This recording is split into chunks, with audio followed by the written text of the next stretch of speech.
Hoje eu quero trazer 5 livros que todo concurseiro deveria ler. Eu sei que o concurseiro às vezes não tem tempo para fazer leitura de livro, mas hoje com o IA, você às vezes pode jogar lá o nome do livro, pedir para ele fazer um resumo esquematizado, algo assim.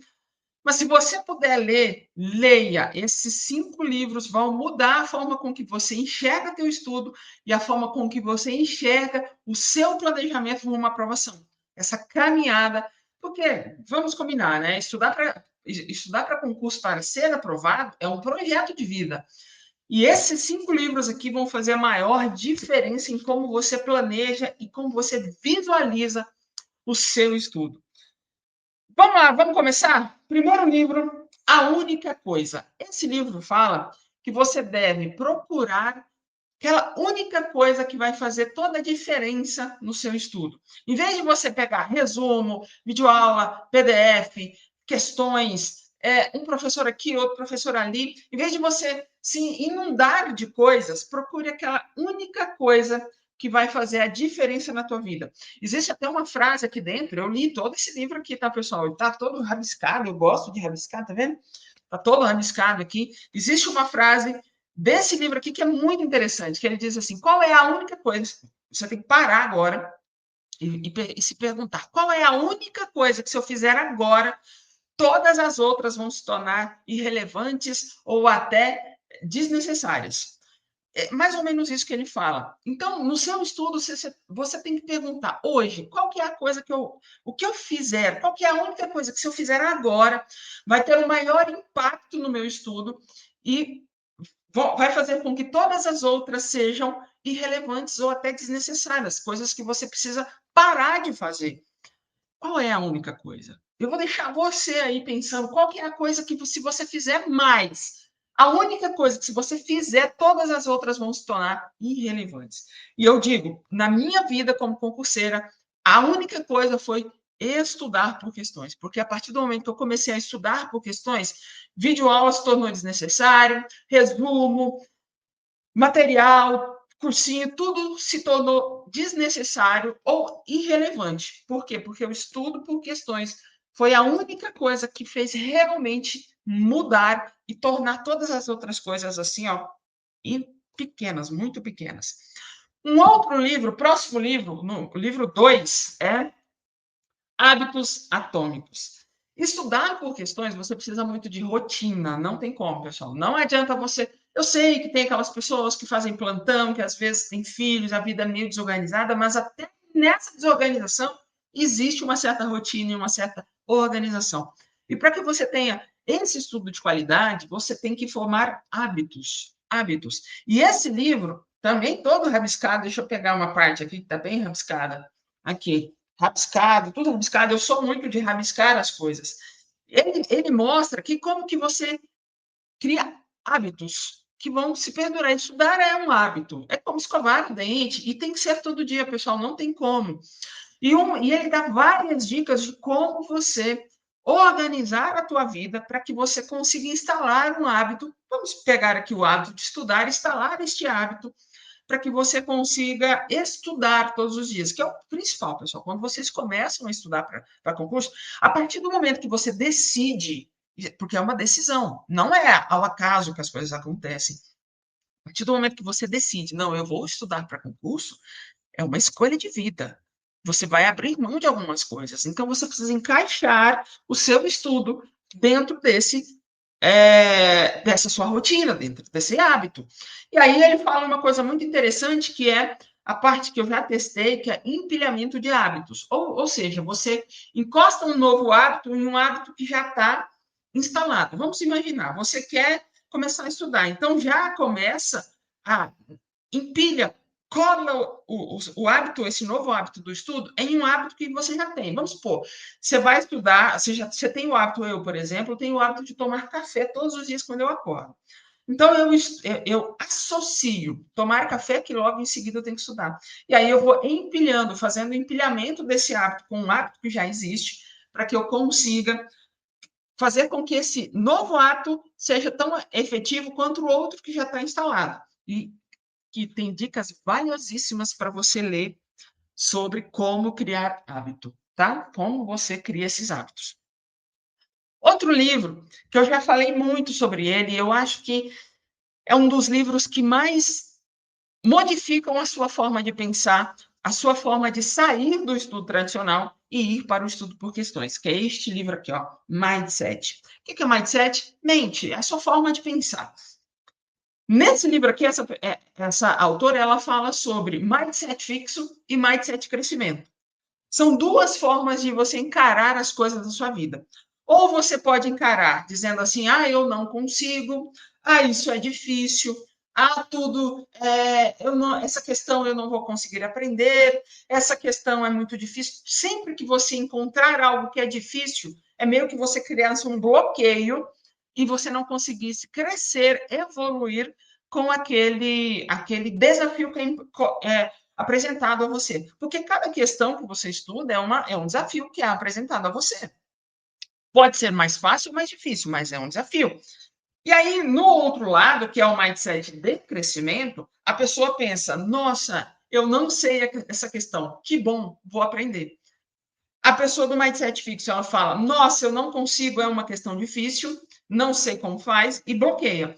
A pessoa de mindset de crescimento, ela pega algo que ela não sabe e fala: nossa, que legal, vou aprender, vou ficar aqui nessa questão até eu aprender, porque eu sei que eu vou crescer. Então, mindset fixo, mindset de crescimento. E aí ela fala coisas interessantíssimas. Por exemplo, vou ler um trechinho aqui. Esse mindset de crescimento se baseia na crença de que você é capaz de cultivar suas qualidades básicas por meio dos seus próprios esforços. Ou seja, você acredita que seu próprio esforço, que sua própria capacidade de estudo é capaz de fazer você entender uma questão, de você aprender aquilo. O mindset fixo, não. O mindset fixo, o que ele é? Não, só um professor é capaz de me ensinar. Eu não tenho capacidade de aprender sozinho. Mindset crescimento, ela acabou de dizer aqui, ó. Mindset crescimento se baseia na crença de que você é capaz de cultivar suas qualidades básicas, ou seja, você aprender as coisas por meio dos seus próprios esforços. Esse livro aqui ele vai fazer você repensar a sua forma de pensar. Muitas pessoas têm muito bloqueio quando pegam uma questão. E aí, esse próprio bloqueio cria mais bloqueio ainda no seu estudo. Então, você tem que entender qual que é, quando você encara uma questão, qual o tipo de mindset, qual o tipo de mente, de pensamento que você está tendo. É um mindset fixo, de bloqueio, ou é um mindset de crescimento? Procure na internet aí que vocês vão encontrar umas imagens comparando o mindset de crescimento e o mindset fixo. Esse livro aqui vai mudar a sua forma de encarar o teu estudo, trazendo para você a responsabilidade de aprender as coisas, porque você é muito capaz, você é muito capaz. Quarto livro, esse é o quarto livro, direto ao ponto, O Segredo da Nova Ciência da Expertise. Esse livro fala de algo que eu conhecia, mas eu não entendia por esse nome, que é a prática deliberada. O que é uma prática deliberada? A prática deliberada é você fazer algo de forma intencional.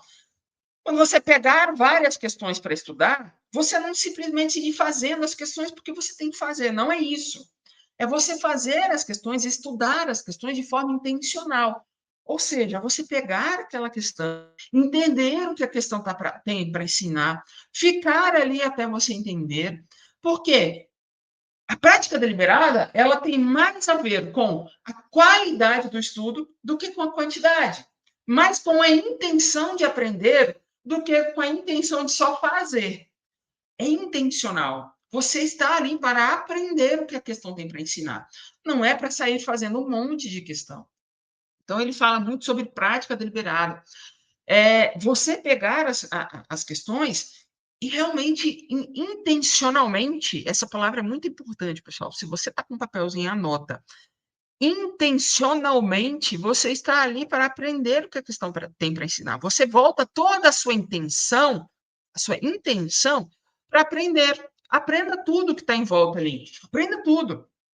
Existe alguns exemplos que ele deu aqui, que você precisa de feedbacks positivos, você precisa ter retornos, que acontece muito no site de questões, por exemplo. Se você está com a prática deliberada, ou seja, com a intenção de aprender, você precisa ter esse retorno, dizendo se você acertou, se você errou, para você corrigir imediatamente.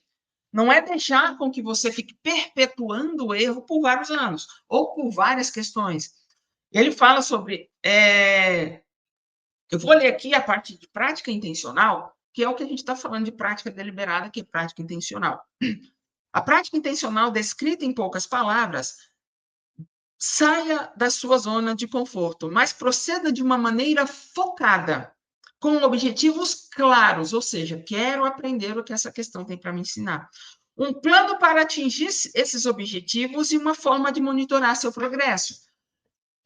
Site de questões, pessoal. Você já tem como monitorar. As estatísticas servem exatamente para isso, para que você monitore as coisas e descubra uma maneira de manter sua motivação. Uma das maneiras de manter a motivação é estabelecer metas mais realistas, porcentagens de acertos mais realistas. Toda vez que você for fazer essa prática deliberada, aqui no próprio texto ele já falou, tenha uma forma de ter esse feedback para que você saia da zona de conforto, mas saia de uma zona, saia de forma aos poucos. Não é sair abruptamente, sair de uma vez, porque isso vai causar um desconforto muito grande e você acaba que não vai aprender com aquilo. E aí você consegue, de forma intencional, sair da sua zona de conforto e realmente aprender o que a questão tem para ensinar. É isso, é fantástico. Esse quarto livro vale muito. E agora a gente chega no quinto livro. Para mim, esse livro, quando eu criei o SPQ, o método SPQ, se você quiser saber mais, vai estar aqui o link da descrição. E lá é o passo a passo de estudar por questões. Quando eu criei o SPQ, eu não conhecia esse livro aqui, não conhecia.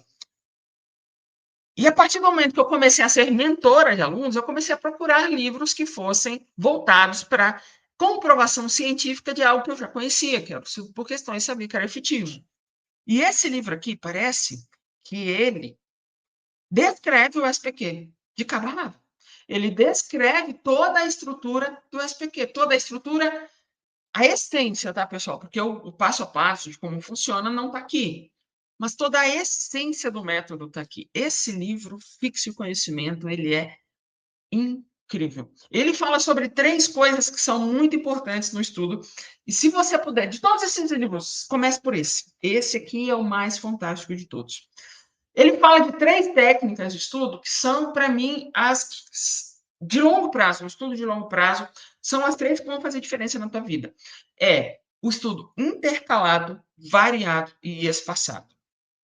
Para o estudo de longo prazo, que é o estudo por questões, o estudo tem que ser variado, ou seja, você misturar coisas, misturar matérias, misturar assuntos, tem que ser intercalado, ou seja, um assunto agora, um assunto depois, um assunto depois outro, aí depois você volta nesse, ele tem que ser intercalado e ele tem que ser espaçado.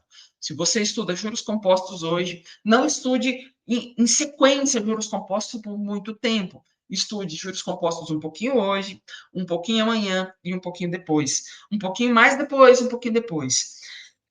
E o que é interessante desse livro, ele fala que foi feito um estudo científico, uma pesquisa, um grupo de pessoas que estudaram de forma intensa, ou seja, pegou, vamos supor que personalidade jurídica, estudou personalidade jurídica de forma intensa, e a pessoa que estudou personalidade jurídica de forma espaçada, ou seja, estudou hoje, depois mais alguns dias, depois mais alguns dias. Passado algum tempo, eles fizeram um teste. Passaram um pouco tempo, mas bem pouco tempo, fizeram um teste. As pessoas que estudaram de forma intensa se saíram melhor nesse primeiro teste, tá? Ou seja, de curto prazo, no curto prazo, é melhor você realmente estudar de forma intensa. Mas o estudo para concurso é um jogo de longo prazo. Você não estuda hoje para fazer uma prova amanhã. Geralmente a gente passa 2, 3 anos estudando. E aí, com esse grupo de pessoas, as pessoas que depois eles fizeram um outro teste mais para frente, bem um bom tempo depois, e as pessoas que estudaram de forma espaçada tiveram maior retenção no longo prazo. Olha que fantástico.